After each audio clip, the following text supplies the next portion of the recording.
Today, I'm going to talk about how to have a successful year in your health and wellness, one or in a means and in a way that is going to be simple, easy, and sustainable.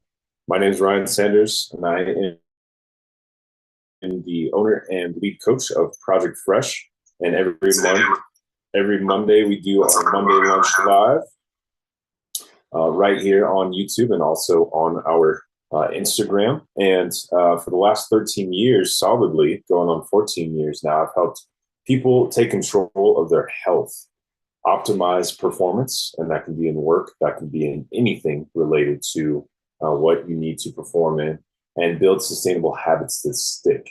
Myself, I'm a certified strength and conditioning specialist and a certified sports and nutrition coach. And I've trained everyone from busy professionals to professional athletes, teaching them or walking them through or coaching them through even the science and real world applications of fitness and nutrition. So here we go through the stories, the lessons, the systems that make long-term wellness possible.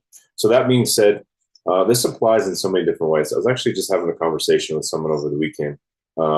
Actually, who was I talking to? I'm trying to remember who I was chatting with. Oh, I think it was my cousin, about athletics right now and how there's this really heavy push to have the most excellent athletes possible in the United States. And there's a drive and a push over the last probably 10, 20 years to specialize as early as possible, right? So you have your kids traveling all over the country, maybe even around the world, playing their sport.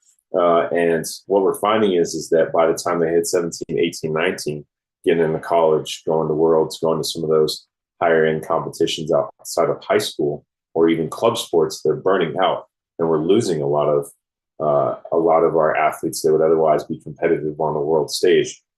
And so that's one aspect that we focus on our athletic side.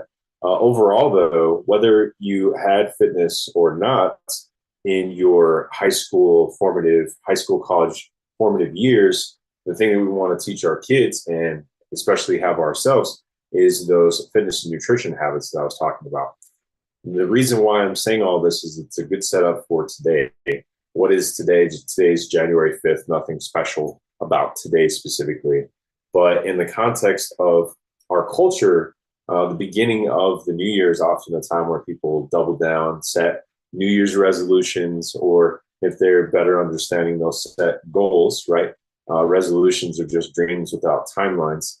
We need goals, which are very specific, that they can be measured, and that they have a timeline associated to them.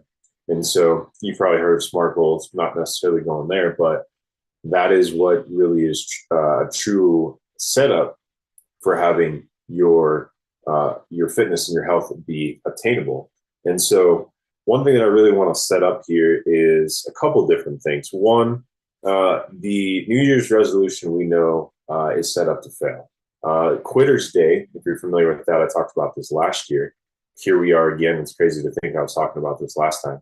Quitter's Day is, let's see, where's my calendar? I need to get a new one. It's Friday. Today's Monday. In 5 days is Quitter's Day. So if you set a resolution on the 1st, which is Thursday last week, and you haven't turned it into a goal, you haven't established accountability systems, you haven't already started working towards that, you're going to be in that lineup of quitters come Friday. And that's the stark reality. I forget the percentage of the number of people. I think it's like at least 70%, 80% of people who set New Year's resolutions ultimately don't ever achieve them. And a large drop off takes place on this Friday. So you're going to a gym and you're upset today, tomorrow about how many people are in the gym. Just wait till next Monday. A lot of that traffic is going to cut down. That happens every year. It's really unfortunate. It's really frustrating. It's why we keep doing what we do, because we know if you establish a systematic and sustainable approach, something you can stick with in your health and your wellness, it gets better and better and better and better. And is every day perfect? No. The last couple of months for me have been rough. I've been focused more on work and doing this than my fitness. And so trending in a direction I don't necessarily want to, but I do know exactly what I can do to get right back to it. Really, I haven't set myself a firm goal. I have one in mind. I just haven't committed myself to it. So that's one of the things that I'm back on track. Also nursing an injury. So that being said, those aren't excuses. Those are just me in the position where it's like, yeah, you got to get right back to it like anybody else. It's easy to fall off and it's easy to get right back on track. But that's if you know what you need to do. So I said I was going to hit this in a couple different angles. And so I think in the first angle I want to do, the first angle was Quitter's Day. So if you do not want to be a part of those that quit, then I strongly encourage you to connect with us and chat further on what that looks like for you. Number two, I want to approach this from a cultural, how should I say this, societal approach, kind of 30,000 foot view. I recently learned over the holidays that with the GDP, if anybody's familiar with what gross domestic product is, the US consistently spends about 17, 18% of their GDP on healthcare. And when I saw that, I was like, I'm sorry, what? Almost 1/5 of our spending in our gross domestic product, which is currently 31.1 trillion as of Q3 in 2025.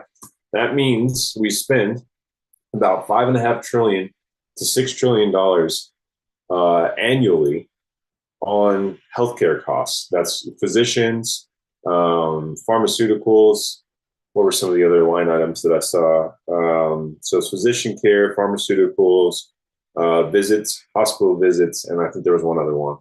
So let's see, what's the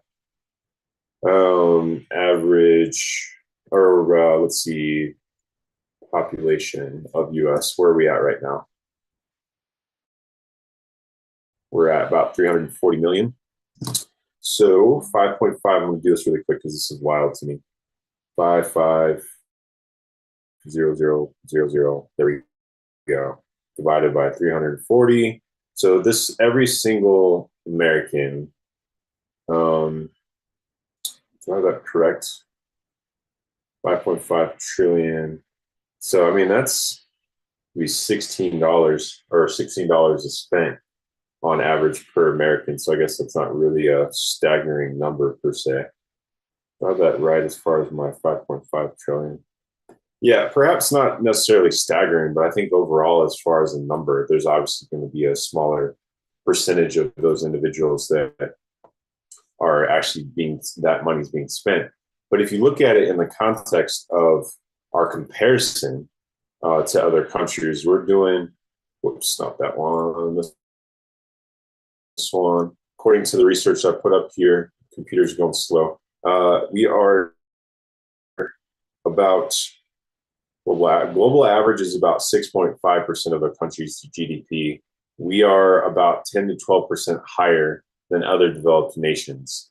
10 to 12% higher than other developed nations as far as what we spend on our healthcare.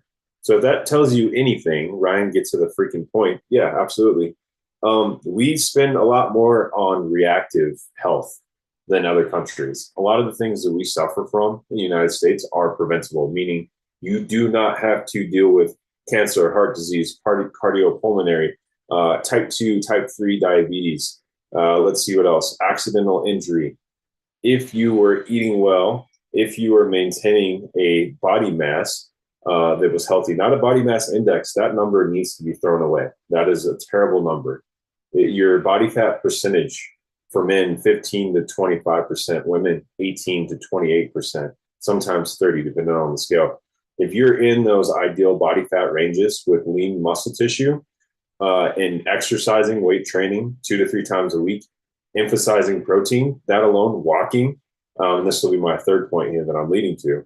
If you're doing those things, your risk factors for all-cause mortality, all those things I just named, heart disease, lung disease, colorectal, breast cancer,